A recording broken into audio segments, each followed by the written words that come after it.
Bueno, la lavadora hace mucho ruido en el centrifugado.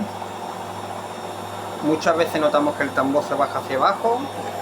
Hay veces que simplemente los muelles ceden. Y simplemente tenemos que hacer que la piedra, el soporte este que tiene, esto es una piedra, ¿vale? De contrapeso, se eche más para acá, ¿vale? Este no era el caso. Después de mirar, el caso era este.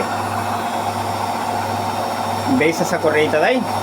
Bueno, la correa con el tiempo de muchos centrifugados, de cargar la lavadora como animales, ¿vale? Se va moviendo y sale del eje, ¿vale? La correa tiene que ir recta hacia la polea de abajo.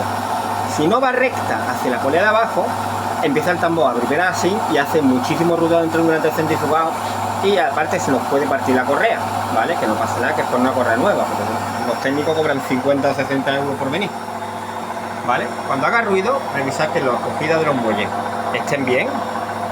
Abajo tenía unos parecidos que son unos amortiguadores.